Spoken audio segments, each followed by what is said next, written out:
कीर्तिमान academy official YouTube channel. मैं पूजा ma'am आज आप लोगों के लिए लेकर पेट 2023 के सामान्य हिंदी के सिलेबस में सामान्य अशुद्धियाँ टॉपिक को मॉक टेस्ट शुरू कर रही हूँ। तो चलिए देखती हूँ। प्रश्न है आपका 91 से 94 तक।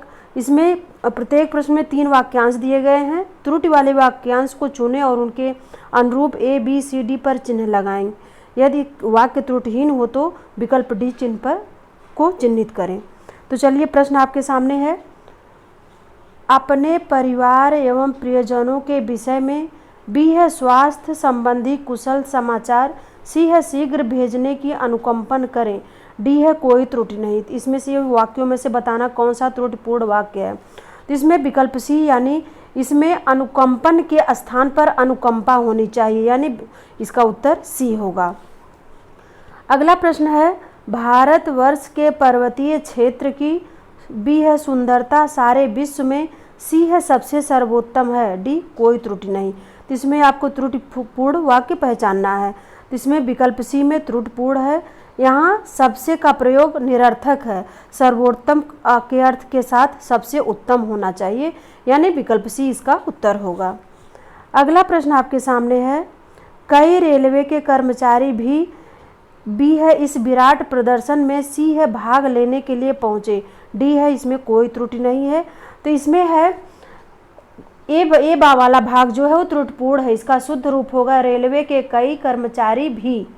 इसका शुद्ध रूप होगा वाक्य। अगला प्रश्न है सरदार पटेल से अच्छी। बी है राजनीतिक एवं प्रशासक। सी में है इस देश में फिर नहीं हुआ। डी कोई त्रुटि नहीं। तो इस वाक्य में कौन सा भाग त्रुटिपूर्ण है इसको बताना है आपको। तो इस वाक्य में अच्छी के स्थान पर अच्छा होना चाहिए, इसलिए विकल्प ए उत्तर इसका गलत है। ये वाक्य त्रुटिपूर्ण है। अगला प्रश्न है वाक्य के अशुद्ध भाग त्रुटिपूर्ण भाग यानी का चयन कीजिए। यदि कोई त्रुटि ना हो तो भाग डी को चिन्हित कीजिए। इसमें है आपका धनवान को व्यर्थ बेकार में सहायता देकर कोई लाभ ना होगा, और डी वाला कोई त्रुटि नहीं है। इसमें से आपको त्रुटिपूर्ण भाग को पहचानना है। इसमें से विकल्प बी जो है त्रुटिपूर्ण भाग है। सही वाक्य इसका होगा धनवान को व्यर्थ सहायता देकर कोई लाभ ना होगा। तो इसलिए विकल्प बी इसका त्रुटिपूर्ण भाग है। अगला प्रश्न आपके सामने है शुद्ध वाक्य पहचानिए। इसमें से कौन सा शुद्ध वाक्य है। इसमें है मेरी 5 बहनें और 1 भाई हैं, ये भी गलत है। मेरी 5 बहनें और 1 भाई है, ये भी गलत है। मेरा 1 भाई और 5 बहनें हैं, यही शुद्ध वाक्य और बाकी तीनों अशुद्ध हैं, इसलिए विकल्प सी इसका सही उत्तर होगा।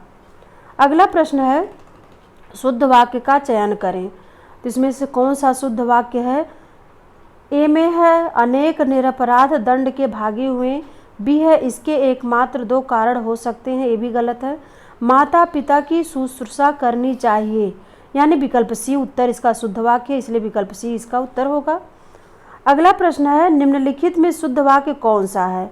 मैं आपका दर्शन करने आया हूँ, या फिर इस बात के बहाने में किसी को संकोच ना होगा।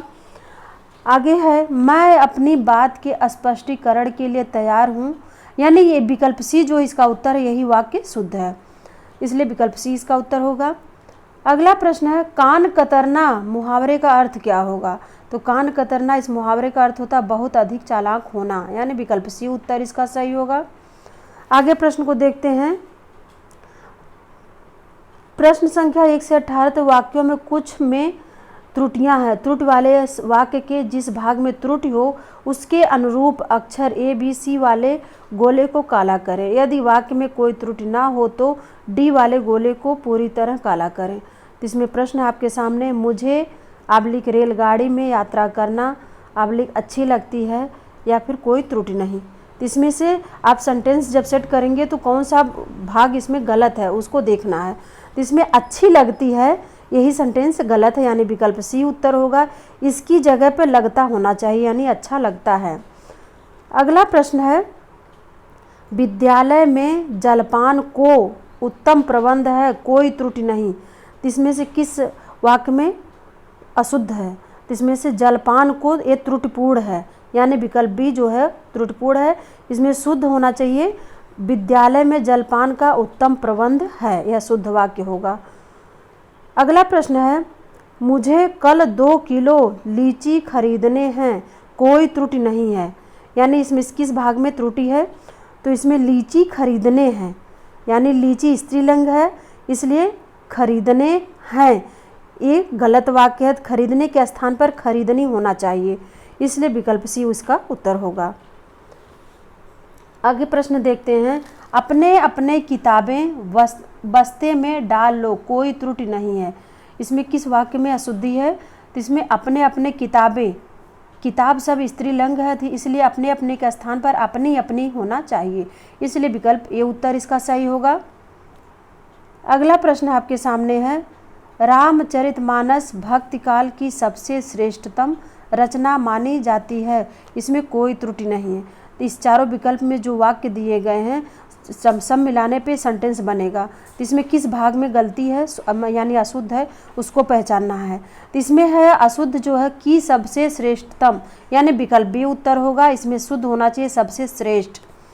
अगला प्रश्न है, ठंड के दिनों में प्रातःकाल के समय सर्दी काफ़ी बढ़ जाती है, कोई त्रुटि नहीं है, यानी विकल्प डी में कोई त्रुटि नहीं है। तो इसमें अशुद्ध या त्रुटिपूर्ण वाक्य कौन सा है? तो इसमें त्रुटिपूर्ण है विकल्प बी, प्रातःकाल के समय त्रुटिपूर्ण है। प्रातःकाल स्वयं एक समय का द्योतक है, इसलिए प्रातःकाल के साथ समय का प्रयोग अनुचित है, इसलिए विकल्प बी उत्तर इसका सही होगा। अगला प्रश्न देखते हैं, जब मोहन सभा स्थल पर पहुंचा तब सभा विसर्जन हो चुकी थी, या फिर कोई त्रुटि नहीं। तो इसमें विसर्जन जो विकल्प सी में विसर्जन हो चुकी है, विसर्जन शब्द जो है त्रुटिपूर्ण है, ये अनुचित है, विसर्जित होना चाहिए, यानी विकल्प सी इसका सही उत्तर होगा। विसर्जन के जगह पर विसर्जित होना चाहिए। अगला प्रश्न है, मैं जिस बस से जा रहा था वह बहुत भरी हुई थी, इसमें कोई त्रुटि नहीं है। तो इसमें किस वाक्य में गलती है? इस वाक्य में कोई भी त्रुटि नहीं है, सही सेंटेंस बनेगा, इसलिए विकल्प डी उत्तर इसका सही होगा। अगला प्रश्न देखते हैं, उसने लिखा था कि उसकी दुकान पर शुद्ध गाय का घी मिलता है, या फिर कोई त्रुटि नहीं। तो इसमें कौन सा भाग अशुद्ध है? तो विकल्प बी जो है शुद्ध अशुद्ध प्रयुक्त है, इसमें विकल्प बी में शुद्ध गाय त्रुटिपूर्ण है, गाय के साथ शुद्ध का प्रयोग अनुचित है, इसलिए विकल्प बी इसका सही उत्तर होगा। अगला प्रश्न देखते हैं, शुद्ध वाक्य का चयन करें। मैंने तरह तरह के रेशम के कपड़े पसंद किए, या फिर तुम्हारी दृष्टि तुम्हारी पुस्तक पर होनी चाहिए, या फिर इस ग्रंथ का निर्माण तुलसीदास ने किया, ये भी गलत है। समाज की वर्तमान दशा चिंताजनक है, यानी विकल्प डी उत्तर इसका सही है, शुद्ध वाक्य है, इसलिए विकल्प डी उत्तर इसका सही होगा। अगला प्रश्न है, शुद्ध वाक्य का चयन करें। इस समय मोहन की आयु 20 वर्ष है, ये भी गलत है। बी है, वे चाहे भले ही ना आए पर तुम्हें आना होगा, ये भी गलत है। इसमें शुद्ध वाक्य का चयन करना है। मध्यकालीन युग में कलाओं की बहुत उन्नति हुई, ये भी गलत वाक्य है। साहब ने कहा है कि किसी को अंदर ना जाने दिया जाए, यही शुद्ध वाक्य है, यानी विकल्प डी इसका सही उत्तर होगा। आगे प्रश्न देखते हैं, निम्नलिखित वाक्यों में से शुद्ध वाक्य का चयन करें। इसमें से शुद्ध वाक्य पहचानना है। वह एक महिला विद्वान थी, ये भी गलत है। वह एक विदुषी महिला थी, यानी विकल्प बी उत्तर सही होगा। विद्वान महिला के साथ विद्वान नहीं लगता, महिला के साथ हमेशा विदुषी शब्द लगता है, इसलिए विकल्प बी उत्तर इसका सही होगा। अगला प्रश्न देखते हैं, वह प्रमाण सहित अपनी बात बताएगा, वह सप्रमाण के साथ अपनी बात बताएगा। विकल्प ए जो है शुद्ध वाक्य है, वह प्रमाण सहित अपनी बात बताएगा, इसमें सही वाक्य लिखा गया, सारे शब्द सही हैं, इसलिए विकल्प ए उत्तर इसका सही होगा। अगले प्रश्न को देखते हैं, यह जीवन और साहित्य का अगाध संबंध है, जीवन और साहित्य का घनिष्ठ संबंध है, ये गलत है। जीवन और साहित्य का निकट संबंध है, ये भी गलत है। जीवन और साहित्य का घोर संबंध, ये भी गलत है, यानी विकल्प बी उसका सही उत्तर होगा, ये वाक्य शुद्ध है। अगला प्रश्न देखते हैं, तुलसी और सूर अवधि और ब्रजभाषी के श्रेष्ठ कवि हैं। बी है, तुलसी अवधि के श्रेष्ठ कवि और सूर ब्रजभाषा के श्रेष्ठ कवि हैं। सी है, तुलसी अवधि के श्रेष्ठ कवि और ब्रजभाषा के सूर हैं। डी है तुलसी और सूर क्रमशः अवधी और ब्रजभाषा के श्रेष्ठ कवि हैं। यानी शुद्ध वाक्य विकल्प डी है, यही शुद्ध है, क्योंकि कवियों के नाम क्रम से लिए जाते हैं, क्रम से प्रयोग होता है उनका, इसलिए विकल्प डी वाक्य शुद्ध है। अगला प्रश्न देखते हैं, एक गीत की पुस्तक ला दीजिए, ये बिल्कुल वाक्य गलत है। दूसरा है गीतों की पुस्तक एक ला दीजिए, ये भी वाक्य गलत है।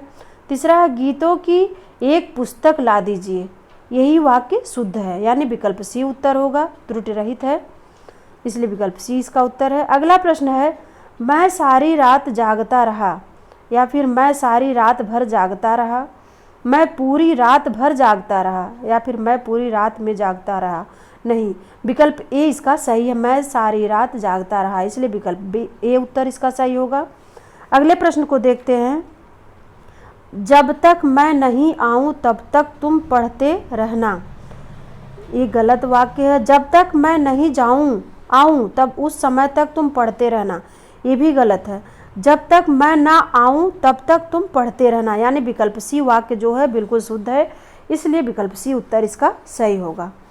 अगला प्रश्न है, यह काम मैं आसानी से कर सकता हूँ, ये गलत वाक्य है। यह काम मैं आसानी सहित कर सकता हूँ, ये भी गलत वाक्य है।